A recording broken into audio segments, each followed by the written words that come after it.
Konten-konten dari Pendeta Abednego bakal bikin Tritung susah tidur.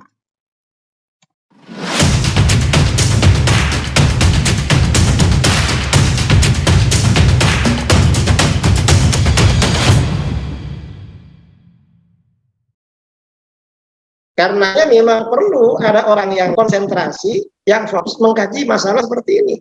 Untuk membuktikan kalau Bible, perjanjian lama dan perjanjian baru ini benar-benar terjadi tahrif, terjadi distorsi. Mengapa? Dengan demikian mungkin nanti ada ya saudara-saudara kita ya atau siapa yang ragu-ragu dengan Islam bisa menjadi semakin yakin, semakin mantap. Kemudian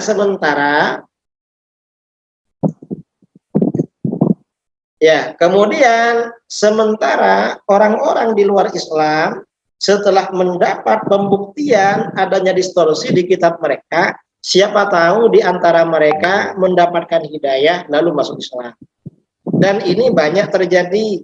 Kita kalau mengikuti berita-berita orang-orang yang baru masuk Islam di barat itu sebagian karena pusing membaca kitab suci mereka. Nah, kemudian juga yang dijelaskan tentang Bible ini banyak terjadi kesalahan ya, banyak terjadi kesalahan. Kemudian terjadi kontradiksi antara satu ayat dengan ayat yang lain.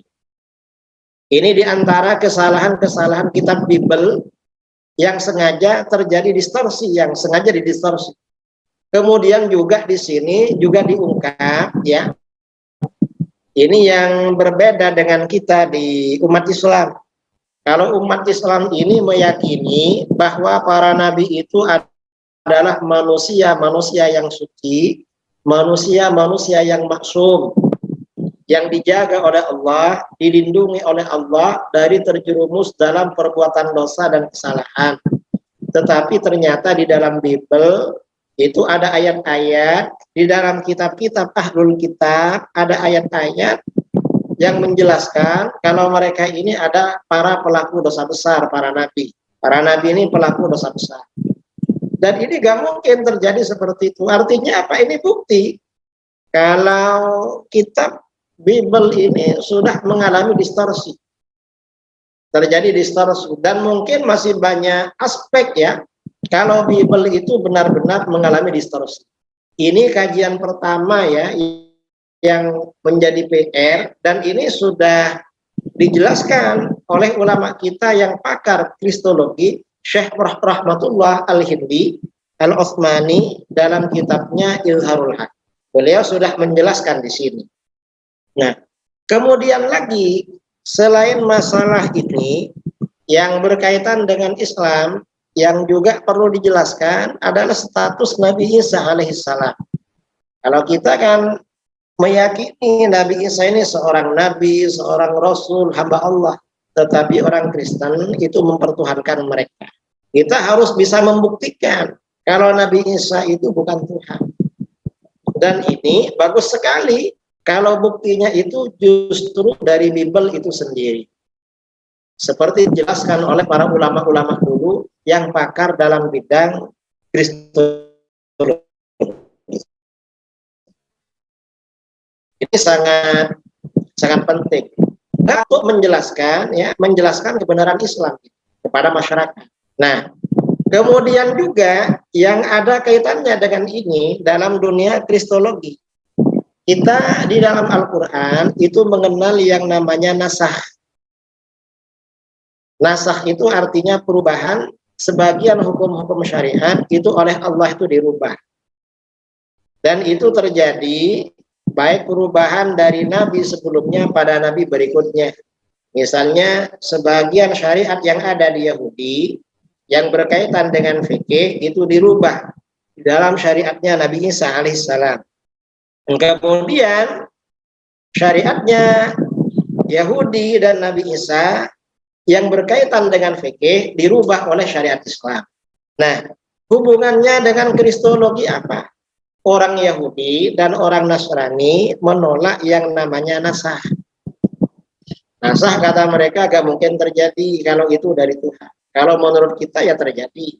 Karena ada ayatnya di dalam Al-Quran. Mengapa terjadi? Nasah itu tujuannya ya hukum itu berubah karena kondisional. Karena berkaitan dengan situasi. Setelah situasi berubah, maka hukum berubah. Itu hanya sebagian hukum saja yang terjadi nasah. Nah, agama lain di luar Islam, Yahudi Nasara, itu menolak terjadinya nasah. Ini diantara bahan dalam dunia kristologi ya yang perlu kita kuasai. Ya, saya sendiri ya sebenarnya tidak menguasai betul masalah ini. Kemudian juga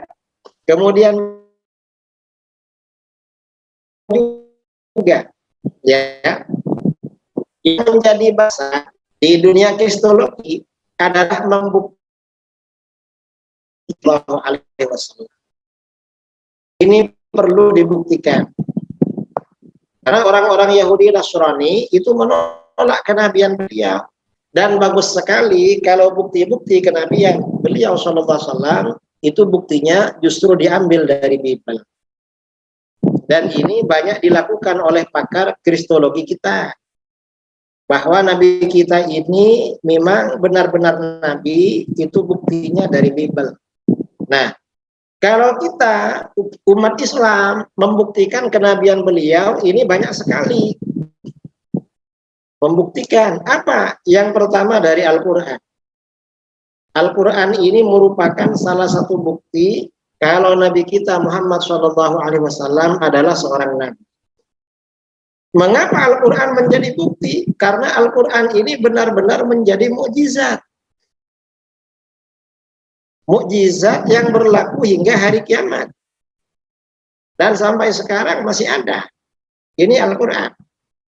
Baik kemukjizatan Al-Quran ini pada masa turunnya, misalnya ditinjau dari segi susunan bahasanya, kemudian juga rangkaian-rangkaian ayatnya, ini mukjizat yang luar biasa.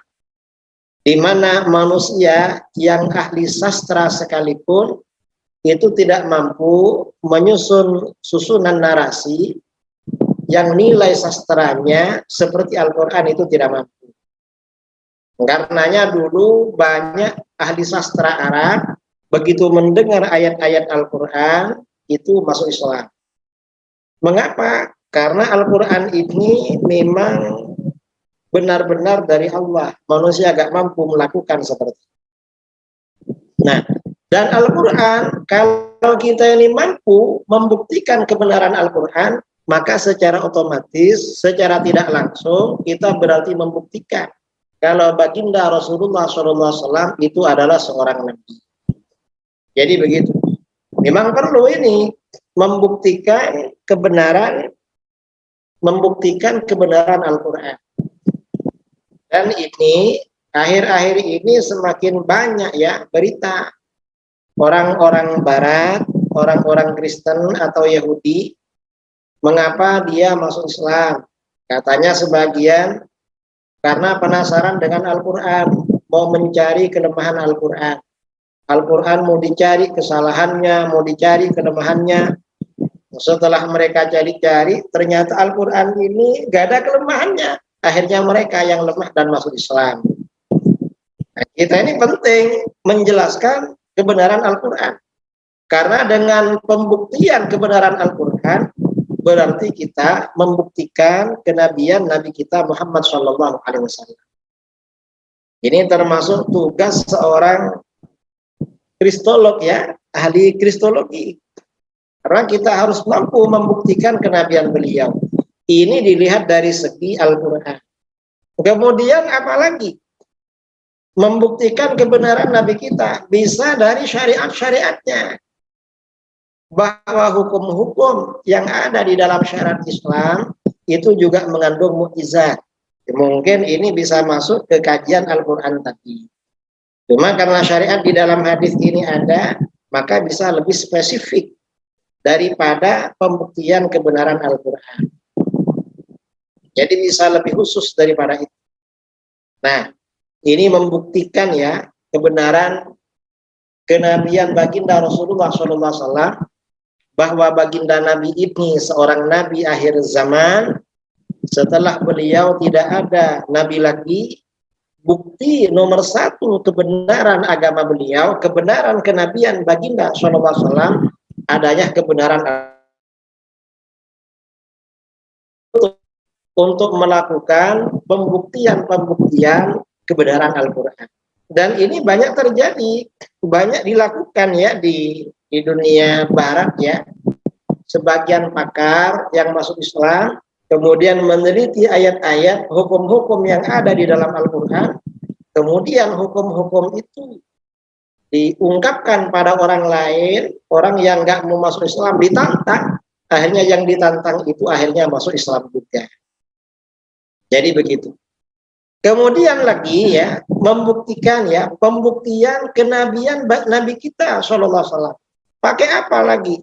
Nah, pembuktian kenabian Nabi kita juga ini bisa dari sirah kepribadian beliau.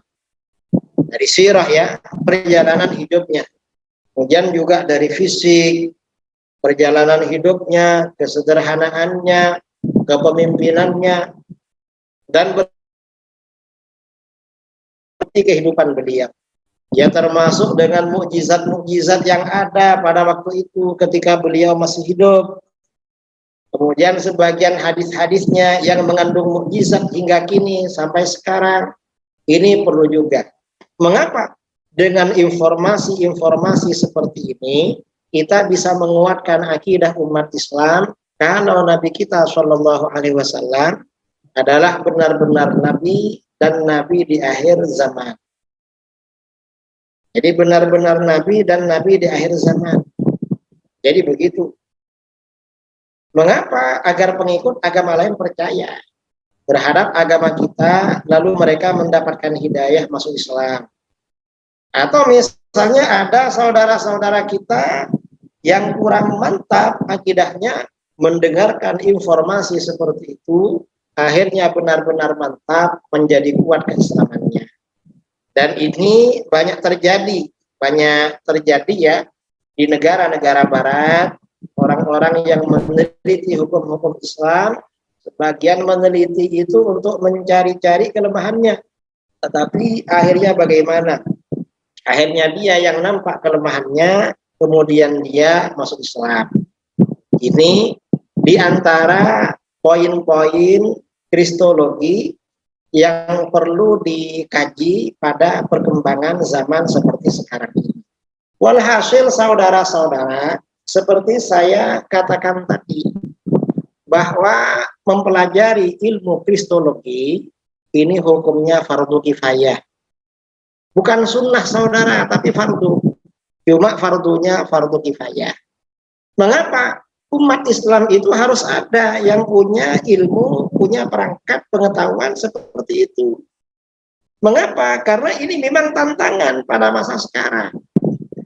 Negeri kita ini, negeri Indonesia, gak semuanya Muslim. Ada beberapa kepercayaan. Umat Islam, di antara mereka harus ada generasi kader-kader umat Islam yang mumpuni, yang benar-benar menguasai ilmu kristologi. Siapa tahu dengan ilmu kristologi yang dikuasainya, akhirnya orang-orang yang masih ragu-ragu masuk Islam apa enggak, akhirnya mantap masuk ke dalam Islam. Karena ini juga bagian dari ilmu kristologi, termasuk sirah nabawiyah ya, kemudian juga informasi-informasi yang terdapat dalam sirah nabawiyah, informasi dalam Al-Quran, informasi di dalam hadis-hadis, ini juga perlu diperdalam. Tentunya yang berkaitan dengan kristologi ini. Mengapa? Kalau yang ini, yang internal, ajaran Islam ini tujuannya internalisasi, yaitu penguatan umat Islam itu sendiri akan kebenaran agamanya. Kalau berkaitan dengan Bible, perjanjian lama dan perjanjian baru, itu tujuannya selain menguatkan umat Islam, itu barangkali ada hidayah masuk pada orang di luar Islam, membaca informasi itu, akhirnya mereka masuk Islam. Ini pentingnya ilmu kristologi. Artinya apa? Ilmu kristologi ini bukan ilmu biasa-biasa, tetapi ilmu luar biasa. karena ini hukumnya fardu kifayah. Dan ulama-ulama kita sejak masa lalu, sejak masa silam, itu pakar dalam kristologi. Karenanya banyak ulama-ulama kita berbicara tentang ideologi-ideologi di luar Islam.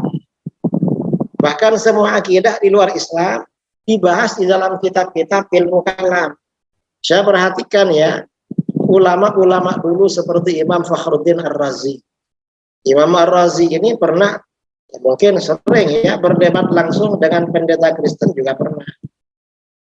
Dan beliau di dalam kitab-kitabnya banyak mengkantor terhadap agama-agama lain, terutama agama Ahlul Kitab, yaitu Nasara dan Yahudi yang ada sekarang.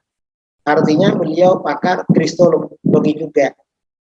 Dan para ahli teologi, para ahli akidah di dalam Islam pada masa lalu, pada masa silam, itu memang sepertinya kalau kita baca referensi kitab-kitab karya yang mereka tinggalkan pada kita, mereka sepertinya ya memang pakar dalam kristologi.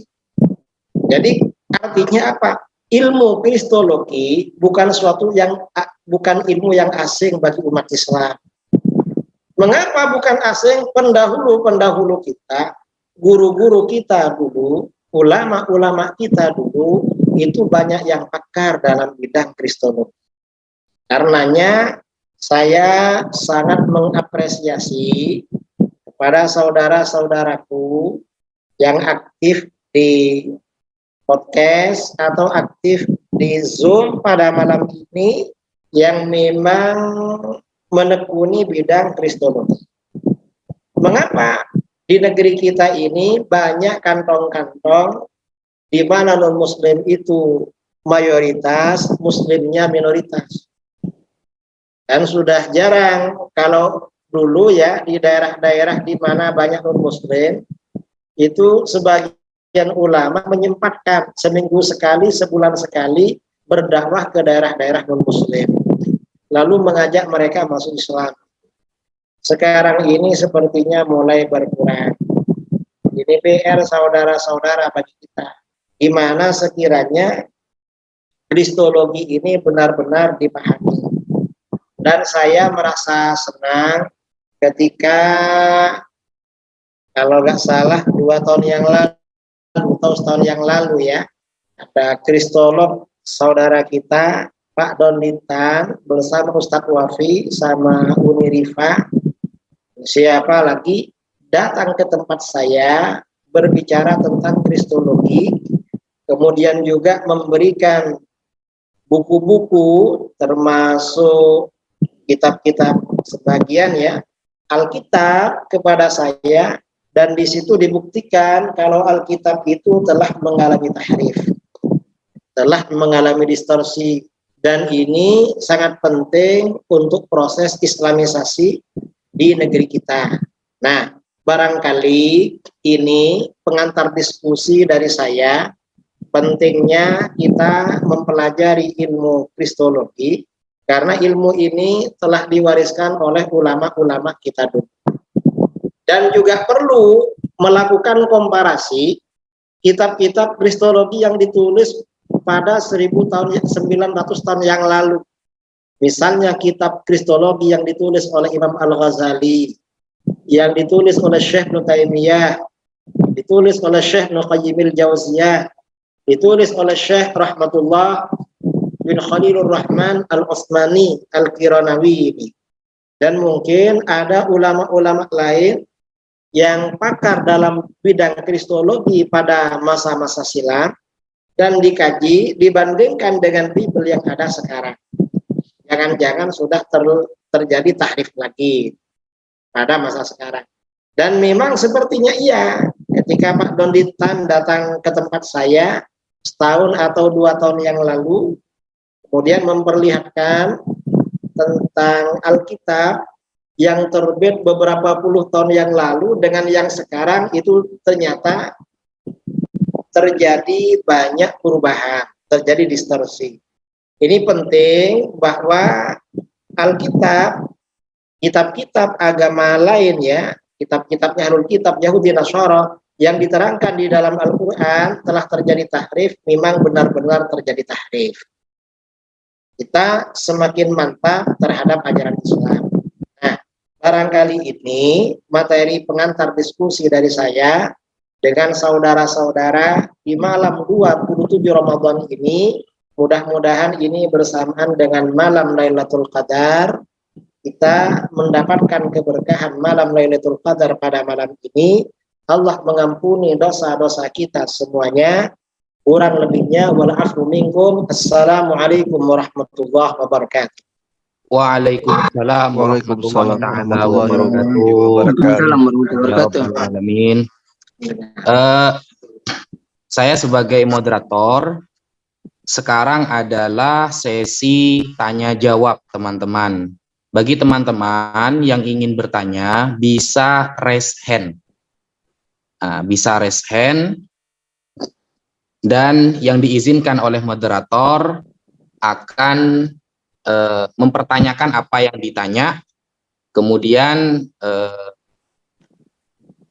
ya raise hand dulu ya, nanti kita bacakan apa yang ditanya, lalu dibuka mic-nya. Oke, untuk yang pertama, ini karena ada titipan, Ustadz. Sebelum kita kembali kepada More Reski dan Mas Indra, ini ada titipan dari Gurunda Zuma mengenai surah Al-Maidah ayat 116. Saya bacakan dulu ayatnya. A'udzubillahi minasyaitonirrajim. Bismillahirrahmanirrahim. Wa idh qala Allahu ya Isa ibn Maryam a anta qulta linnas ittakhiduni wa ummiya ilahaini min dunillah qala subhana ma yakunu li an aqula ma laysa li bihaqq in kuntu qultuhu faqad alimtah ta'lam ma fi nafsi wala a'lamu ma fi nafsik innaka anta 'allamul ghuyub. Dan ingatlah ketika Allah Subhanahu wa taala berfirman, wahai Isa putra Maryam, engkaukah yang mengatakan kepada orang-orang, jadikanlah aku dan ibuku sebagai dua Tuhan selain Allah? Lalu Nabi Isa menjawab, Maha suci engkau, tidak patut bagiku mengatakan apa yang bukan hakku. Jika aku pernah mengatakannya, tentulah engkaulah yang mengetahuinya. Engkau mengetahui apa yang ada pada diriku, dan aku tidak mengetahui apa yang ada padamu. Sungguh, engkaulah yang maha mengetahui segala yang gaib. Di dalam surah Al-Maidah ayat 115, di sini menjelaskan bahwa seolah-olah Nabi Isa itu dituduh oleh orang-orang Nasrani bahwa beliau telah mengakui dirinya dan ibunya sebagai Tuhan. Dan Allah juga begitu. Sehingga Allah, apakah Allah ini menegur atau memberi peringatan atau bagaimana? Mohon penjelasannya, Ustadz. Itu pertanyaan pertama, Ustadz.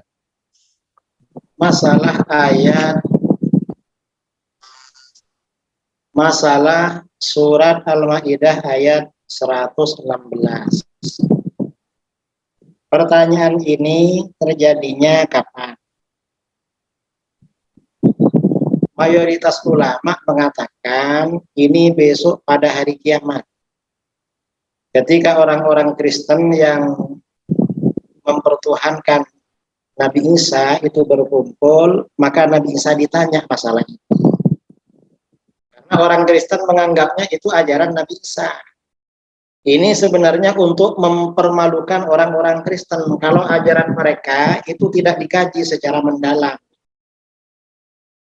Mereka hanya ikut-ikutan saja terhadap pastor-pastor atau pendeta-pendeta mereka. Jadi mayoritas ulama menganggap dialog ini besok terjadi pada hari kiamat.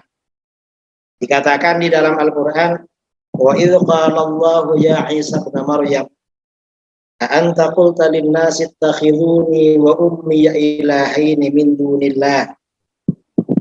Dan ingatlah ketika Allah berfirman kepada Isa bin Maryam, putra Maryam, apakah kamu telah berkata kepada manusia, jadikan aku dan ibuku sebagai dua Tuhan selain Allah. Qal subhanaka ma yakunu li an aqula ma laysa li bihaq.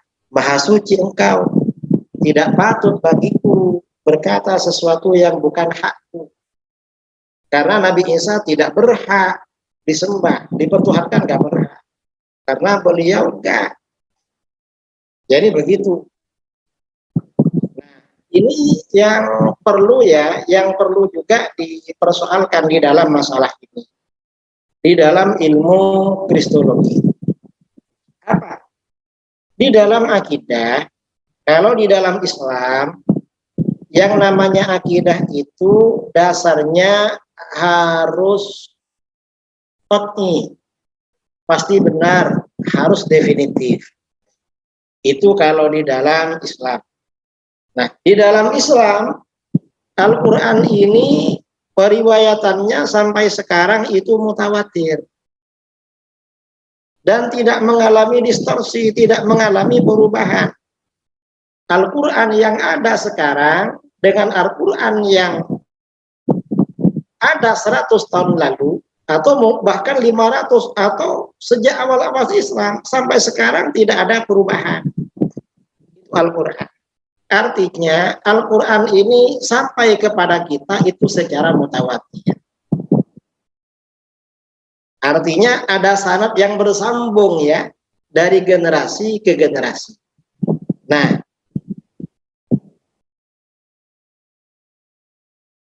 dan ini berbeda dengan Bible. Perbedaannya apa?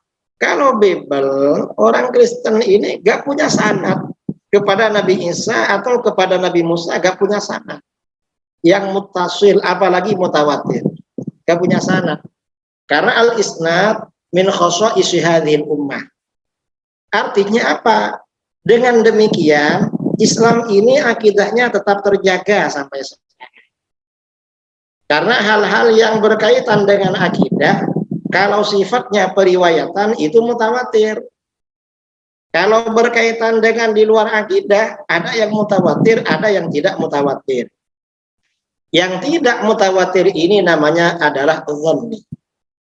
Sementara kitab-kitab Kristen antara yang satu dengan yang lain bertentangan. Versi yang terbitan sekarang dengan terbitan sebelumnya berbeda. Dengan terbitan sebelumnya berbeda. Dari sini berarti terjadi keterputusan di dalam kitab Bible itu.